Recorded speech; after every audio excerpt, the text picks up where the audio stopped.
بسم اللہ الرحمن الرحیم۔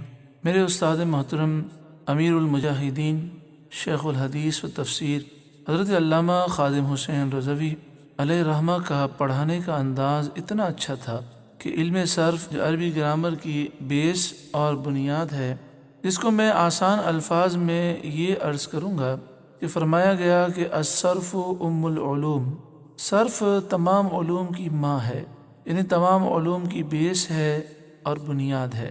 آپ اس بنیاد کو پختہ کرانے کے لیے بڑی حکمت کے ساتھ آپ تعلیم دیتے اور آپ کا بڑا حکمت بھرا انداز ہوتا۔ آپ صرف سبق ہی نہیں پڑھاتے بلکہ کچھ وقت آپ نے مخصوص کیا تھا جس میں آپ طلباء کو اپنے قریب کر لیتے تھے، اور اس میں ایسا دوستانہ ماحول آپ نے قائم فرمایا تھا، ایسا محسوس ہوتا کہ سارے دوست مل کر ایک جگہ بیٹھے ہیں، جسے ہم کہتے ہیں کہ وہ انجوائے کر رہے ہیں۔ وہ بہت ہی پیارا انداز ہوتا، تمام طلباء خوشی کا اظہار کرتے۔ اصل میں بات یہ تھی کہ یہ جو پڑھائی تھی اس میں کافی مشقت تھی، محنت تھی، تو آپ اس لیے ایک وقت آپ نے اس لیے مخصوص کیا تاکہ طلباء ہمت نہ ہار جائیں، اور حسین انداز میں انہیں قریب کر کے ان کی ہمت بندھاتے، محنت کے لیے صلاحیت کو اجاگر کرتے۔ بڑا پیارا انداز تھا۔ بنیادی عربی گرامر کی مہارت سن کر آپ خوشی محسوس کریں گے کہ عربی گرامر میں صرف میں الفاظ کی پہچان کا تعلق ہوتا ہے۔ قرآن پاک میں کوئی بھی لفظ ہے تو اس لفظ کی پہچان آپ فرماتے، اس لفظ کی پہچان ہمیں دیتے کہ وہ اصل کیا ہے۔ جیسے مثال کے طور پر لفظ قالہ ہے تو اس کی اصل قولہ ہے، پھر کون سا قانون لگا، کیسے تبدیلی ہوئی، آپ ان قوانین کے ماہر تھے۔ طریقہ کار یہ تھا کہ ایک حافظ قرآن جو قرآن پاک کا پکا حافظ ہوتا، وہ تلاوت کرتا اور اس میں سے آپ سیدھے بلیک بورڈ پر لکھتے اور پھر اس پر سوالات ہوتے۔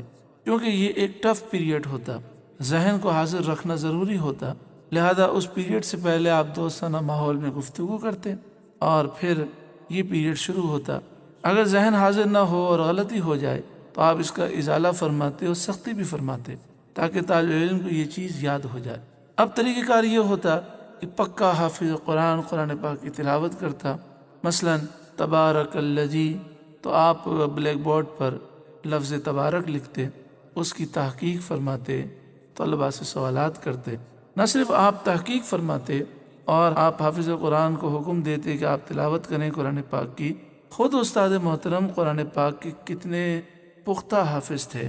انشاءاللہ تعالی میں اگلی کلپ میں عرض کروں گا، لیکن میں پہلے ہی عرض کر دیتا ہوں کہ اس کلپ کا تعلق، اس معاملے کا تعلق ظاہری اسباب سے نہیں ہے، اس کا تعلق کرامت سے ہے۔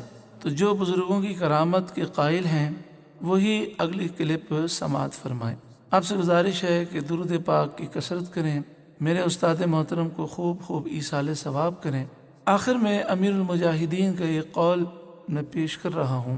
آپ نے ارشاد فرمایا، بینائی کی تیزی کے لیے قرآن پاک کی تلاوت دیکھ کر کیا کرو۔ اللہ تعالی ہمیں کثرت سے قرآن پاک کی تلاوت کرنے کی توفیق عطا فرمائے، آمین۔ درود پاک پڑھیے، اللہم صلی علی سیدنا و مولانا محمد وعلی آلہ وصحبہ وسلم۔